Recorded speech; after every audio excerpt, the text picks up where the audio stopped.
Hi, now in this video, this will be a slightly different one to my normal videos, because if you've ever followed me or watched any of my other videos on YouTube, they'll notice that I do a lot of product videos, but something we get asked a lot in our showroom is how to reverse the door on a fridge or freezer.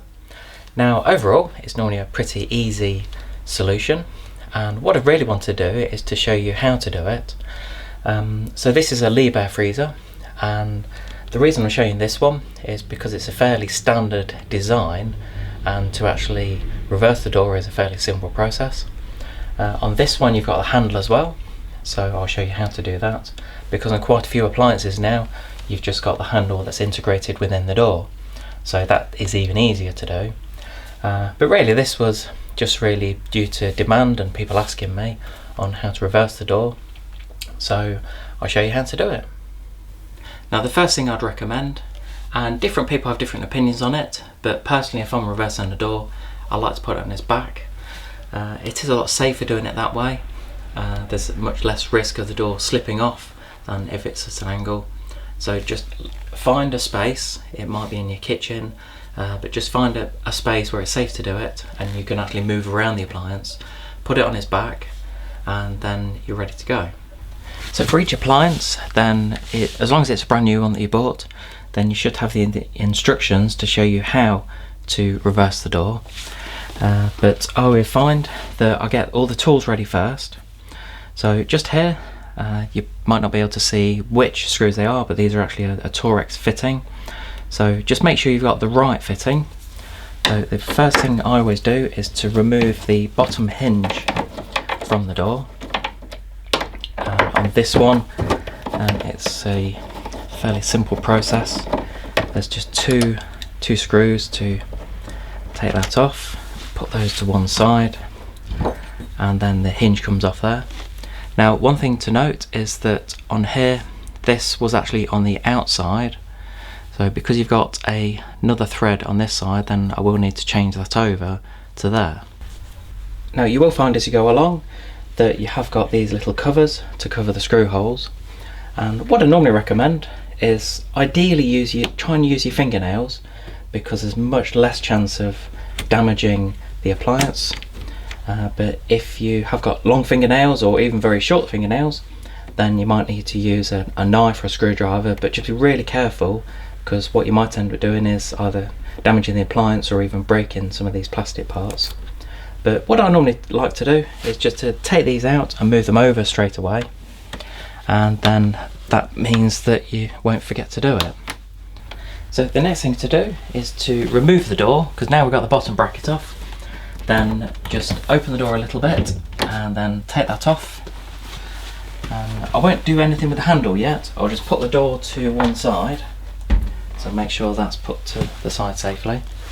Now the next thing to do is to remove this top bracket, and what we want to do is to get this changed over to this side. And on this model it's just a case of getting a pair of pliers and undoing this and then putting it back in this side.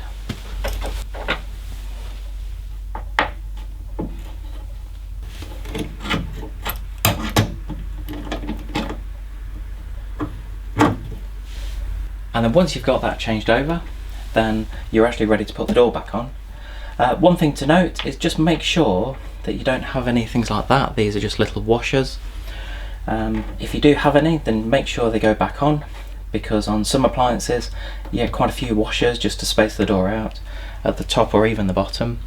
So just make sure that when you put the door back on that you've got all the washers in place. So when you come to put the door on, just make sure that it locates in the hole at the top properly, and make sure that it's square with the rest of the appliance. And what I'd normally do, and I know people do it differently, is I normally put the bracket on the bottom, so I'd normally put this back on. So as I say, I have turned that around so it's in the far hole now, and all you want to do is to put that back in that side and just get the couple of screws and put those back in.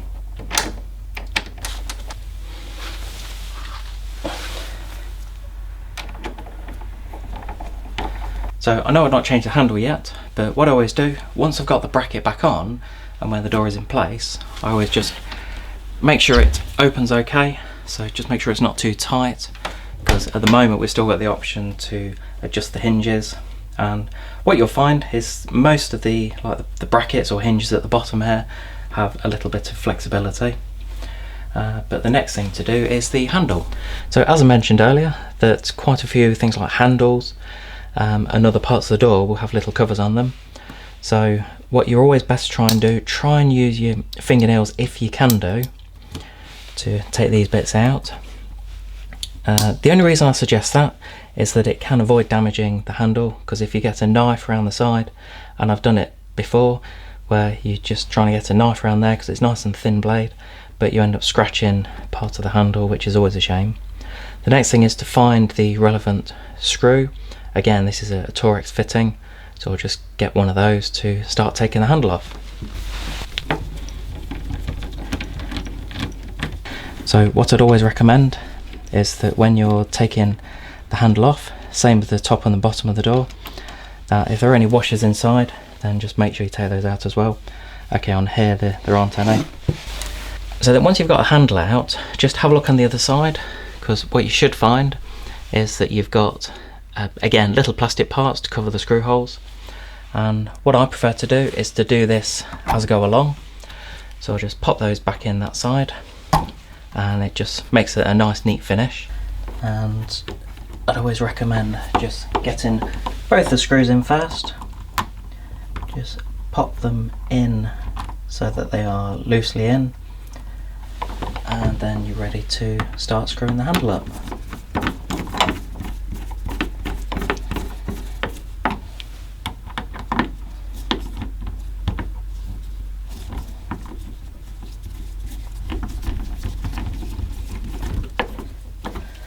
And then once you've done that, then get the little covers. So these were the two little plastic covers that cover the screws. Just put those back on as well. It just keeps it nice and better looking than just having the screws showing on the side. So the next thing to do is to actually lift the appliance back up. You can find if it's a heavy appliance, or if you're not that strong, then you might need two people to do it. But again, always do it in a safe manner. What I'd always do here is to, if I just turn the appliance around, is to check down the side to make sure that the door is completely square to the unit. So make sure it's lined up, and have a look along the top here just to make sure that everything looks okay. What you can find is if the door isn't quite lined up properly, then it might not seal. So it is important at this stage to have a look down the side. At the moment on this one it does look okay. So now you've got the door reversed and checked that it's all lined up and it seems to open okay, then what I always recommend is to leave the appliance ideally a couple of hours just before you switch it on, because what you'll find is if it's on its back, then it's always recommended by the manufacturers to let it stand upright before you turn it on.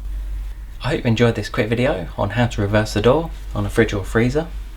Please give us a thumbs up on the YouTube video, click subscribe and leave any comments below. Thanks for watching.